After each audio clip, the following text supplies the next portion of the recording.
Hey guys, good morning. I welcome all of you in this session. जैसे कि अभी तक हम चैप्टर नंबर 8 क्लास 9 का मोशन कंप्लीट कर चुके हैं इन द 3 लेक्चर्स।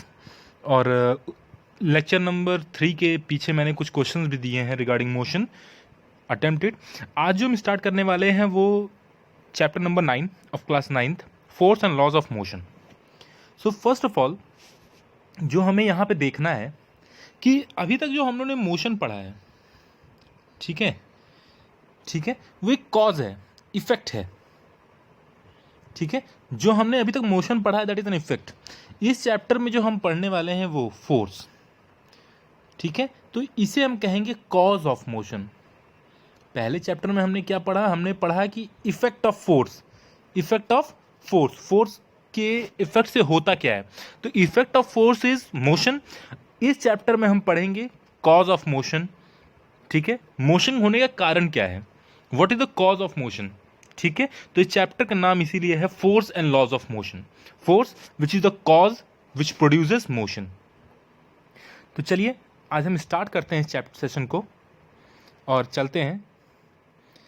तो in this previous chapter we describe the motion of an object along a straight line in the term is position, velocity and acceleration. We saw that such a motion can be uniform or non-uniform. We have not yet discovered what change causes the motion. तो इस chapter में जैसे कि मैंने पहले बताया कि first chapter में चैप्टर नंबर मोशन में आप सभी ने देखा कि मोशन इन स्ट्रेट लाइन कैसे होती है, वेलोसिटी होती है, एक्सेलरेशन होती है, यूनिफॉर्म होता है, नॉन यूनिफॉर्म होता है।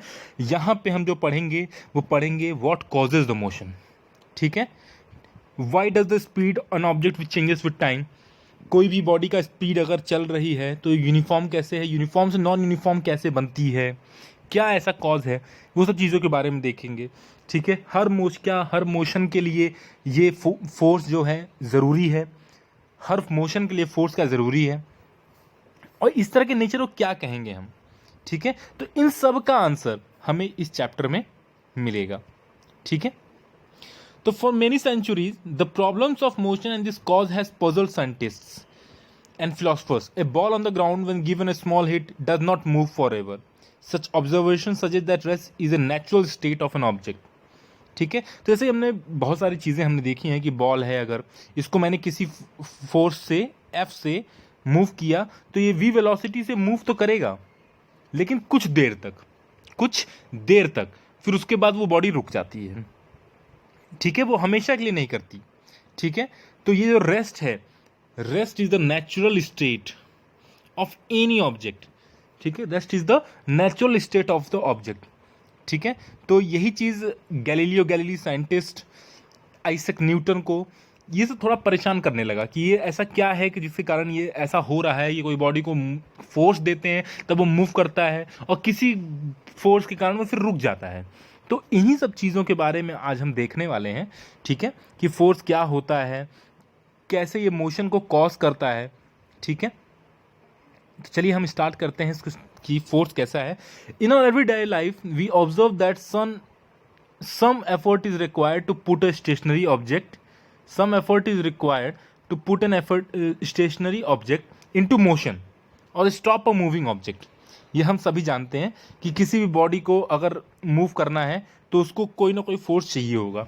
ठीक है, और इसको स्टॉप करना है चाहे मूव करना है, तो we ordinarily experience this as a muscular effort and say that we must push or hit or pull on any object to change its state of motion.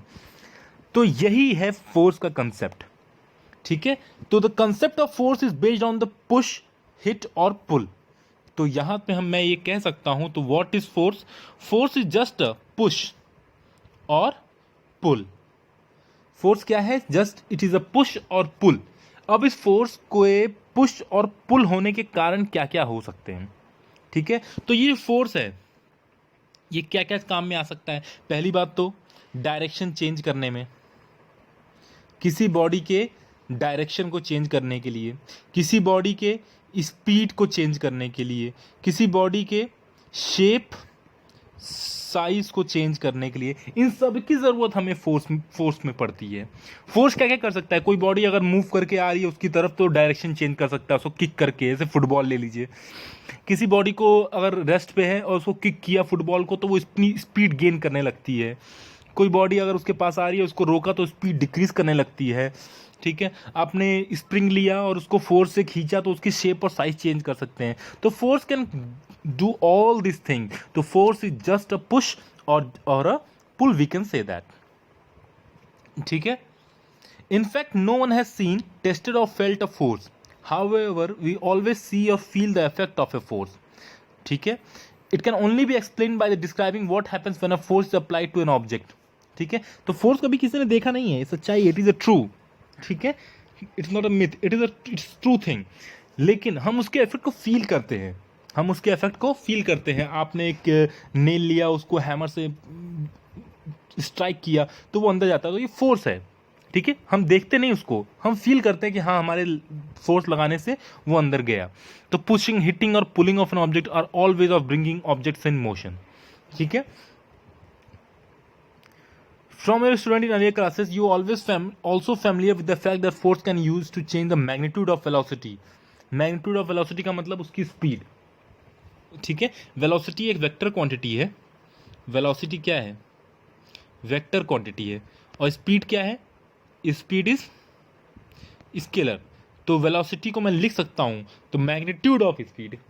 ठीक है, वेलोसिटी को मैं बोल सकता हूँ कि मैग्नीट्यूड ऑफ वेलोसिटी मतलब speed, magnitude of velocity मतलब स्पीड।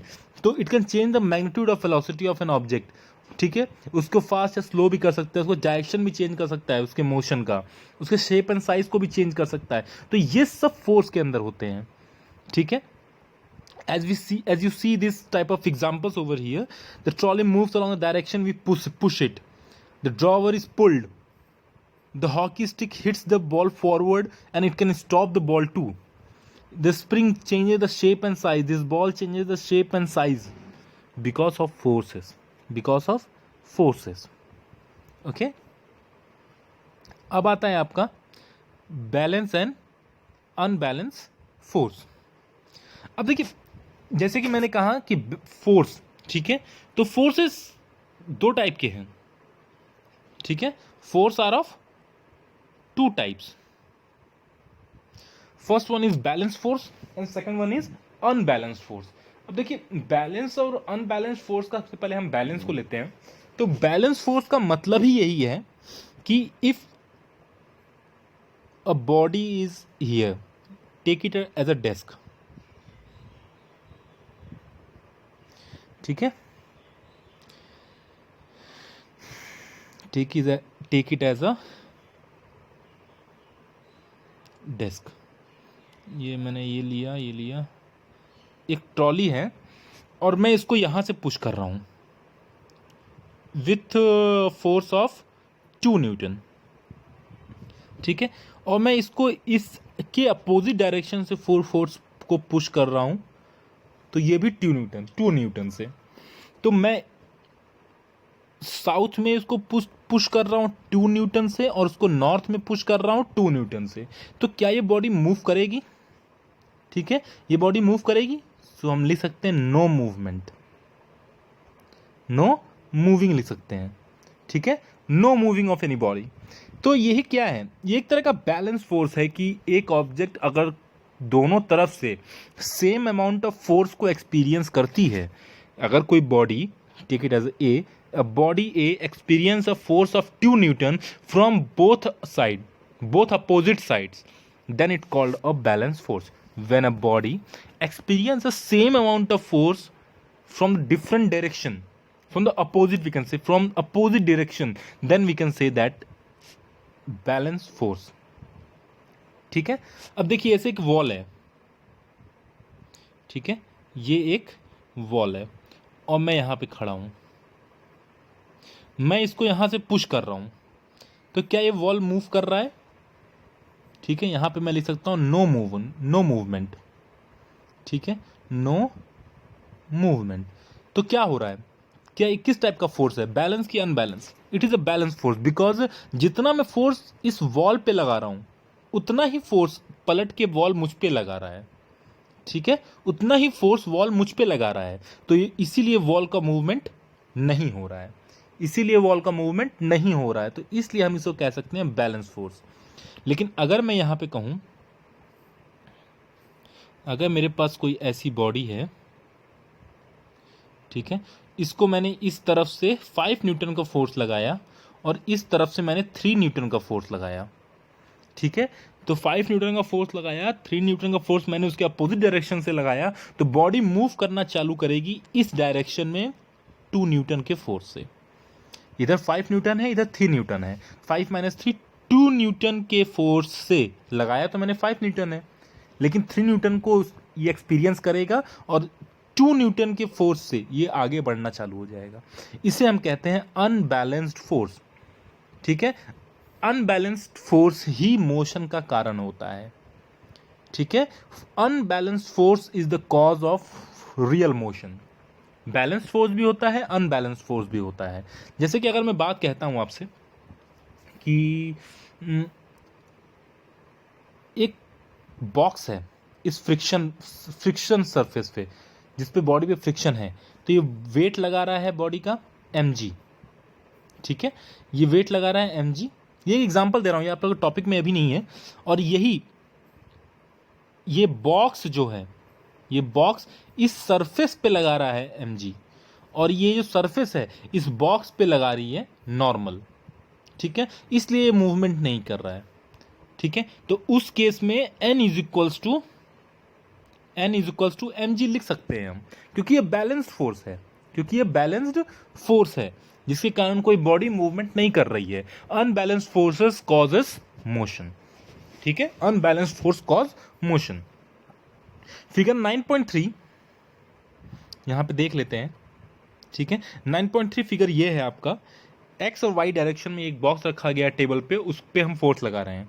चलिए देख लेते हैं। In figure 9.3 shows a wooden box on a horizontal surface, two strings x and y are tied to the two opposite faces of the block as shown. If you apply a force by pulling the string x, begin to move to the right. Similarly, if you pull the string y, block moves to the left. But if the block is pulled from both the sides with equal forces, the block will not move. This is called the balance force. As I said, this is called the balance force. And do not change the state of rest or motion of an object. Now let us consider a situation in which two opposite forces of different magnitude, force का different magnitude हम use करते हैं, तब क्या होता है, तो block would begin to move in the direction of the greater force. तो जैसे कि मैंने एग्जांपल लिया था बॉक्स का, और उसको 5 न्यूटन से इधर पुश कर रहा हूं मैं अगर, और इधर से उसको 3 न्यूटन का फोर्स लगा रहा हूं, तो बॉडी जिस तरफ ज्यादा फोर्स है उस तरफ मूव करना चालू कर जाएगी, ठीक है। Thus the two forces not balance and the unbalanced force acts in the direction of block moves. This suggests that an unbalanced force acting the object brings in motion. यही होता है कि बॉडी एक्सेप्ट करना चालू कर देता है जब भी उस बॉडी में अनबैलेंस फोर्स आता है, उस बॉडी में अनबैलेंस फोर्स जब आता है तभी वो बॉडी अपना मूवमेंट करना चालू कर देती है, ठीक है। अब देखिए, अगर जैसे आप लोगों ने फ्रिक्शन का नाम सुना है, ठीक है, अगर आप लोगों ने फ्रिक्शन का नाम सुना है, तो this unbalance force brings some motion, ठीक है, विद अ स्मॉल फोर्स। अब देखिए, यहां पे कोई बॉडी अगर है किसी सरफेस पे, ठीक है, मैंने कुछ फोर्स लगाया, ठीक है, इस डायरेक्शन में, और फ्रिक्शन जो फोर्स होती है, फ्रिक्शनल फोर्स जिसे कहते हैं, वो अप्लाइड फोर्स के डायरेक्शन से अपोजिट होती है, इसे कहते हैं फ्रिक्शनल फोर्स।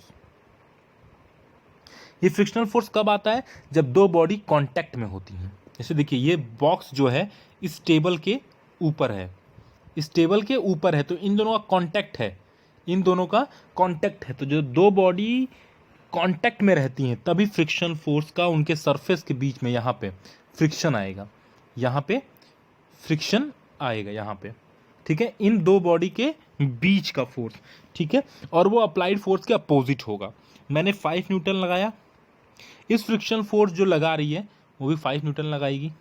जैसे ही मैंने 6 न्यूटन लगाया, वैसे ही इस फ्रिक्शनल फोर्स से अधिक हो जाएगा, ओके, तो वो फोर्स जो होगा आपका वो ज़्यादा हो जाएगा, आपने इधर जैसे 6 न्यूटन लगाया था और इधर 5 न्यूटन फ्रिक्शनल फोर्स जो है, फ्रिक्शनल फोर्स, ये 6 न्यूटन जैसे ज़्यादा होगा वैसे ही ये चीज़ मूव करना चालू कर जाएगी। ठीक है, और धीरे धीरे आप अगर देखेंगे, अगर मैंने यहाँ से 10 न्यूटन का फोर्स लगाया है और इधर जो फोर्स लग रहा है फ्रिक्शनल फोर्स वो 5 न्यूटन का है, तो धीरे धीरे बॉडी अपने आप 8 न्यूटन, 7 न्यूटन, 6 न्यूटन, 5 न्यूटन तक धीरे धीरे अपनी बॉडी फोर्स कम करना चालू कर देगी।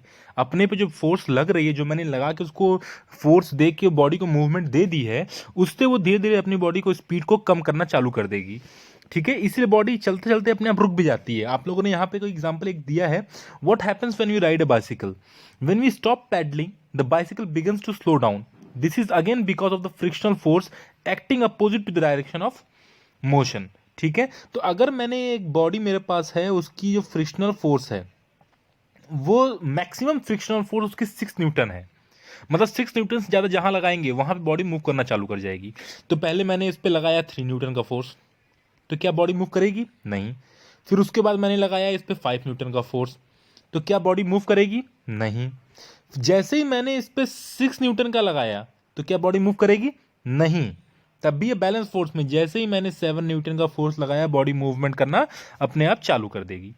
तो इसे कहते हैं आपका unbalance force. And unbalanced force gives the rise of motion, give the rise of motion. ठीक है, अब हम यहां पे आते हैं फर्स्ट लॉ ऑफ मोशन के बारे में। ठीक है, फर्स्ट लॉ ऑफ मोशन क्या कहते हैं?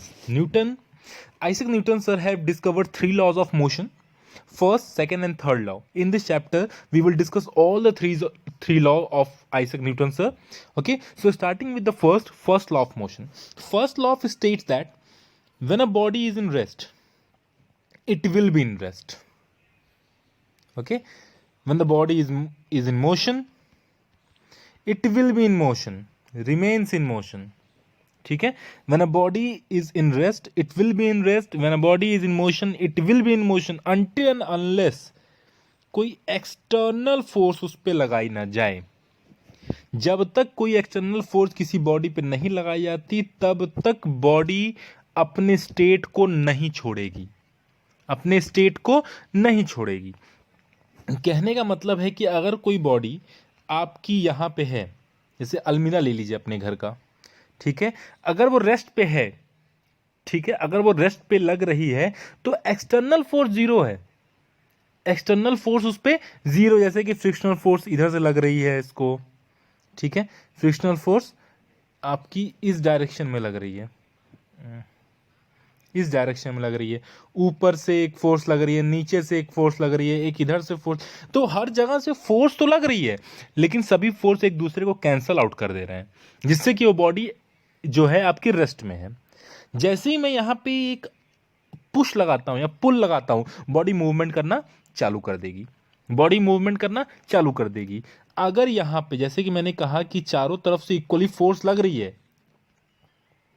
अगर यहाँ से फ्रिक्शनल फोर्स लगना बंद हो जाए, ये फोर्स जो है फ्रिक्शनल फोर्स ये लगना बंद हो जाए, तो डिस्टर्ब होंगे, मोशन डिस्टर्ब होगा, तो बॉडी कभी भी नहीं रुकेगी। मोशन में है तो मोशन में ही रहेगी, फिर रुकेगी ही नहीं। तो हम क्या जानते हैं कि हम पैडल किए बाइसिकल को तो कुछ देर बाद बॉडी रुकना चालू हो जाती है, फिर हमें पैडल करना पड़ता है। अगर फ्रिक्शन नहीं होगा तो एक बार पैडल करते रहोगे, जिंदगी भर चलती रहेगी, चलती रहेगी, रुकेगी ही नहीं फिर। तो क्या बोला गया है कि Newton states that the object remains in the state of rest और on uniform motion state unless and change of force has been given to that body. जब तक उस पर हम एक्स्ट्रा कोई फोर्स नहीं देते, एक्स्ट्रा कोई फोर्स हम उस पर नहीं देते, तब तक कोई बॉडी अपने स्टेट ऑफ मोशन को, स्टेट ऑफ बॉडी को चेंज करती नहीं। इसी को एक और नाम से जाना गया है law of inertia, law of inertia. अब इनर्शिया क्या है? ठीक है, इनर्शिया क्या है? इनर्शिया एक प्रॉपर्टी है बॉडी की, इनर्शिया एक प्रॉपर्टी है बॉडी की, जिसमें इनर्शिया कहती है कि अगर कोई बॉडी रेस्ट पे है तो वो रेस्ट में रहेगी। रेस्ट वाली बॉडी कहती है कि I am happy to be in the rest, I don't want to be in motion. अगर मैं मोशन में हूं तो I am happy in motion, I don't want to be in the rest.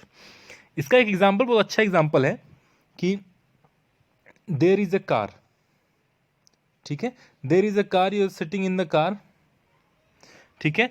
आप अभी ये v वेलोसिटी से चल रही है, ये v वेलोसिटी से चल रही है। जैसे ही इसने अप्लाई किया ब्रेक, आप कहाँ आगे की तरफ झुक जाते हो, क्योंकि आपकी जो वेलोसिटी है वो कार के फ्रेम ऑफ रेफरेंस से सेम है, कार के फ्रेम ऑफ रेफरेंस से सेम है। फ्रेम ऑफ रेफरेंस का टर्म हमने मोशन में यूज किया है, तो अगर नहीं देखा है वीडियो तो जाइए देखिए उसको, उसमें आपको क्लियर हो जाएगा फ्रेम ऑफ रेफरेंस ऑब्जर्वर के लिए कितना इंपॉर्टेंट है।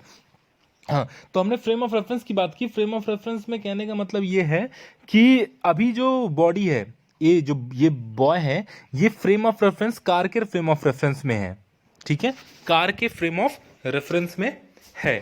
तो अब क्या होता है कि अभी ये मोशन में है, जैसे ही बॉडी अचानक रेस्ट में आती है ब्रेक लगाने से, ये आगे की तरफ पुल हो जाता है, आगे की तरफ झुक जाता है, क्योंकि बॉडी तो रेस्ट मोशन में है। जैसे ही रेस्ट पे आती है बॉडी तो उसको रेसिस्ट करती है, ये उस बॉडी की इनर्शिया है, ये उस बॉडी की प्रॉपर्टी है, उसको रोकती है, उसको रोकना ही है, उसका काम ही वही है। अब अगर कोई अगर गाड़ी है, देयर इज अ कार, ठीक है, standing on the ground and you are sitting in that car, और बॉडी अभी रेस्ट पे है, बॉडी अभी रेस्ट पे है, अचानक ही बॉडी एक्सेलरेट करती है, अचानक ही बॉडी कार जो है एक्सेलरेट करती है, तो आप किस तरफ जाओगे? पीछे की तरफ। बॉडी गई आगे की तरफ, आप गए पीछे की तरफ। बॉडी गई, कार गई आगे की तरफ, बॉडी गई पीछे की तरफ। यह बॉडी का रेस्ट मोशन था, इनर्शिया थी जो कि वो रेस्ट में थी, वो रेस्ट में ही रहना चाहती थी, इसलिए आपका अपर पोर्शन बॉडी का पीछे चला गया। तो ये इनर्शिया है, ये इनर्शिया के कारण बहुत सारी चीजें आप डिस्क्राइब कर सकते हो, ठीक है, ठीक है। तो जैसे आपने फल एप्पल का गिरना, ठीक है, आपने ब्रांच को शू किया और फिर उसके बाद क्या हुआ कि एप्पल गिर गया, मोशन में तो आ गया ब्रांच, लेकिन जो फ्रूट है उसका वो रेस्ट में ही रहा, इसलिए वो नीचे आ गया। तो इस तरह के बहुत सारी चीजें हम इनर्शिया से समझ सकते हैं, ठीक है। अब अगर देखेंगे, अगर मैं कहूंगा इसको कि इनर्शिया किस पर डिपेंड करता है, ठीक है, जैसे आपने एक देखा भी होगा, कार से अगर आप चल रहे होगे तो अगर कार बहुत स्पीड में आके ऐसे टर्न लेती है, ठीक है, ऐसे एक टर्न लेती है, ठीक है, तो आप बाहर की तरफ झुकते हो, ठीक है, बाहर की तरफ झुकते हो, ठीक है, ये सब चीजें आप देख रखी होंगी आपने। तो इनर्शिया जो है ये मास पे डिपेंड करता है, जितना ज्यादा मास उतना ज्यादा इनर्शिया, और उतना ज्यादा आपको फोर्स लगाना पड़ेगा किसी भी बॉडी के स्टेट को चेंज करने के लिए। मतलब कहने का मतलब कि जितना ज्यादा मास होगा उतना ज्यादा ही उस बॉडी की इनर्शिया होगी, और उतना ही ज्यादा आपको फोर्स लगाना पड़ेगा उस बॉडी के स्टेट को चेंज करने के लिए। जैसे कि मेरे पास एक स्टोन है 100 kg और एक साइकिल है 2 kg, तो इसको मूव करने में मुझे ज़्यादा फोर्स नहीं लगाना पड़ेगा, लेकिन इसको मूव करने के लिए मुझे बहुत ज़्यादा फोर्स लगाना पड़ेगा। मीन्स इसकी इनर्शिया इस साइकिल के कंपैरिजन में बहुत ज़्यादा है, इस साइकिल के कंपैरिजन में बहुत ज़्यादा है। तो सीधी सी बात है, इनर्शिया मास पर डिपेंड करता है, जितना ज़्यादा मास उतना ही ज़्यादा आपका इनर्शिया होता है, ठीक है।